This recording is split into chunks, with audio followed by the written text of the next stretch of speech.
Very good afternoon, friends.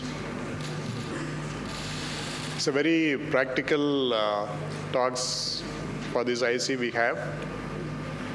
We have eminent speakers and who are all been doing their glaucoma practice for quite some time. So it will be really useful for all of you that you can take some practical points from these talks and you can go back and practice yourself. So we know that lasers in glaucoma plays a major role in the management, in controlling our disease, the glaucoma disease. So first talk is going to be by myself.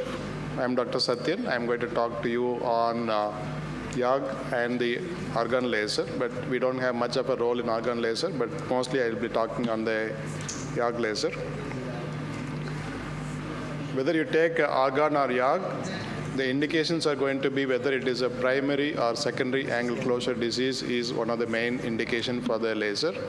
The second main indication is probably going to be the open angle glaucomas where you want to do the SLT or ALT, where you want the angle to be a little widened. That is one area where you can have the indication. Then in pigmentary glaucoma, though we know that the AC is deeper, but there is a rubbing of the iris. So when you do the PI, there is a posterior and anterior side. The equilibrium is maintained, so it is useful to do the PI. So these are all the indications.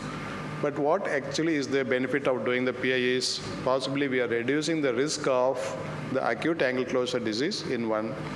The second thing is may reduce the risk of a chronic angle closure disease. Can we say that once you do the PI, the patient will not develop an acute angle closure disease? It is not true. Very rarely, some may develop an acute angle closure glaucomas. There are some papers on that where the PI is possibly occluded. In those cases, you may have the attacks. So there are a few things which is very essential for us to understand is the safety and the precautions. Many a times we really don't ask the patients whether they have the bleeding disorders, or we don't really specifically ask this question. So it is better we understand that we go and specifically ask for any liver disease or any bleeding disorders they have, and also asking for them about their tablet aspirin, because it is very commonly been used by many of the people, especially those above the 35 or 40 years of age. So clopidogrel or the aspirin or any other heparin-related compounds, whether they are taking, it is better to ask. Taking the consent earlier days, even recently also, many of us, we really don't take the consent for YAG PI thinking that it is a very safe procedure. Of course, it is very safe, but once you have the bleeding, then we have the problem of facing the legal consequences. So these are the three triads, I would say, that very commonly having the problem as the IOP spike, post-laser IOP spikes. The visual dysphotopsias, how many times we really ask? We really don't ask unless the patient really complains. And the amount of corneal damage, which is probably is very negligible. Again, we are not looking much into that. So the pre-procedure, constricting the pupil to stretch the iris is critical. If you really don't constrict, it is well and good, it is fine. As long as you see the good crypt, it is not a must that every case has to be constricted people. You need to have. But if you don't want to use the pilocarp, in the post-pilocar effect, for the first 2 hours, the patient really have a severe headache, or they keep complaining about the dimness of vision for at least few hours. So you have to understand, probably you can give a paracetamol or whatever the tablet, or most of the time we try to convince the patient it will be just going off. If you don't want to put the pilocarp in, you still want to have a very small pupil, then you have to shine the torch in the opposite eye of other eye which you are doing, so that the pupil becomes smaller in this eye. It is a consensual. And once you shine a bright light in this eye, the eye which you want to do the laser PI automatically becomes smaller. So why you want to shine the other eye light is to make sure that it is a sustained constriction of the pupil. It is not light is enough for that particular eye. So consensual also works really well. So that's why you have to put the other eye torchlight and this eye bright light to the eye which you want to do the laser. So there are different machines. Most commonly used are the Zeiss and the Apasami machines. So I'll just discuss about a little bit on the very commonly used Apasami machine. how to use the laser. So switching on is the first thing, but Appasamy machine again comes with the two different modes. One is the SLT combined Appasamy YAG laser machine. One is without SLT machine. So there are two different machines. So make sure that SLT mode is switched off and you go with the only YAG mode. So that is the first step. And the second step is this is a SLT mode and then switch to YAG mode. So I want you to understand the Appasamy machine uses on the super Gaussian mode. The other Zeiss machine works on the Gaussian mode, the lasers. So the power settings, you cannot really step up like 1.1, 1.2 like that. You cannot step it up. It goes up to like 1, 2, 3. So you got to be a little bit careful because the power delivery is a little bit more higher than what you can use it with your Nidec or Zeiss machines. So this is the power settings. So you can adjust. This is the mode for the power setting mode. 1, 2, 3 we can adjust. Usually the power settings in the Zeiss machine is between 4 to 5 or 3 to 5 depending upon the iris thickness one can set. In Appasamy machine you usually go with the 2.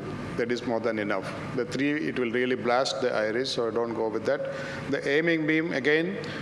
If you really look at the aiming beam in Appasamy machines, only 2 lights you have, 2 aiming beams. In Zeiss machine, you have 4 aiming beams. So focus all the aiming beams on the crypt so that it is focused exactly on that. So that is the aiming beam. How you really so once you increase the illumination, what happens is there is a blur effect. So you never go with a high aiming beam, so you will have more blur effect. So adequate intensity of aiming beam is good enough for you. Then you can use the laser. Experienced people, some people they don't use the lenses. I don't use the lens. If you have a very thin crypt, anything you want to ask? Any thin crypts, most of the time you don't really require, but if you have a thick iris, there is no crypt, it is better to use the lens, Abraham lens. There are different lenses. So just ask the patient to look up and then just insert the lens how you really insert your regular gonio lenses. That is good enough. The next thing is identifying the crypts becomes the mandatory thing. Once you have identified, where do you really identify the crypt is between the collarette and the peripheral iris. So this is the best area that you can do the PI. So the positioning of the PI is between the collarette and the peripheral iris. These are the areas, but I never advise you to go with the superior one. Earlier days we used to do the superior, but the dysphotopsia in the superior area is much more common. So the size of the PI, what you really require is only 50 micron thickness, but around 100 is a good size. But you don't have to really make it like a pupil size. Many of the people look at that as a pupillary size is good, but don't do that. I'm just making it little thing, but make it smaller. That is more than enough. Once you make really large, then you have to really expect that it is going to be, the zonal weakness is going to be there when you are doing your cataract surgery. So this is how you do, just focus it. 1 or 2 shots, usually it opens up when you have really identified the good crypt. So there's a gush of aqueous, and you can see the pigments getting released. Then you can see that PI is patent or not with the transillumination. Or today you can use the like Antirion and other machines. You can see whether it is really patent or not. Post laser, you can use prednisolone acetate, the drops. 4, 3, 2, 1, you can taper the dose and then you can stop it. Along with that, some of the times we do give the Diamox, but I have stopped giving the Diamox because we don't know which patient will develop the potassium depletion giving the Diamox. So we give topical beta blockers for 10 days time as a BD dose. Patients are much more comfortable, so you can, depending upon how you see that. The post-laser spikes has to be taken care. This is the post-laser follow-ups.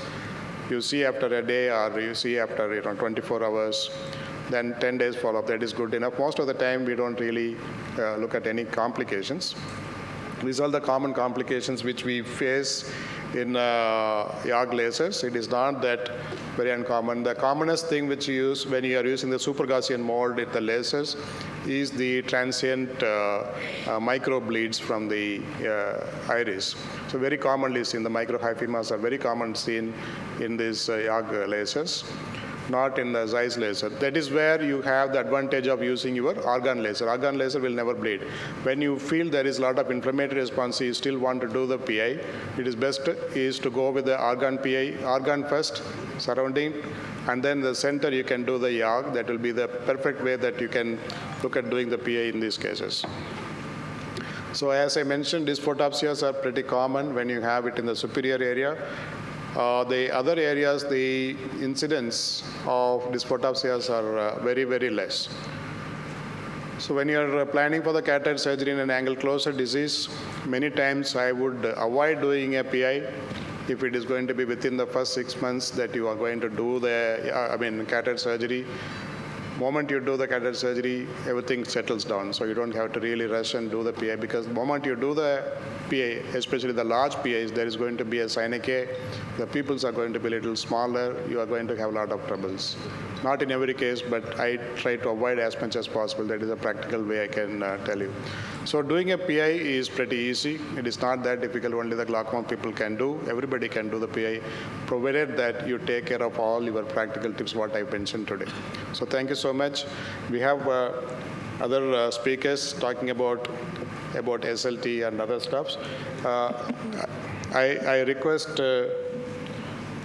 Moideen, before Moideen has his talk, is there any couple of questions we can have, or Murli, you can give your comments? Yeah, thank you, Dr. Sathyan. I think understanding the need for the YAG laser and for knowing your machine before you do the laser is an extremely important aspect of the treatment itself. It's not just enough to be able to do a YAG laser iridotomy. You should know each patient is different, get a proper informed consent, know your machine well, know the parameters, know the settings. As the machine gets older, you will sometimes find that the same power which you were using a few years ago will not be working the same way. You may need a couple of sittings in certain patients because of the thick peripheral iris. Always do it.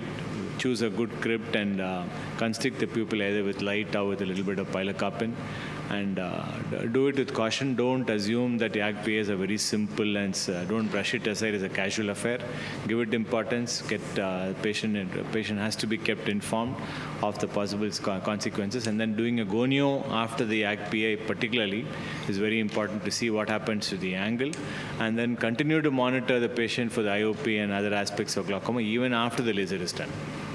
So laser is only the beginning of the sequence of treatment. Yeah, thank you, Murli. And also we must know that when the laser head is getting empty, you go with a lot of empty shots.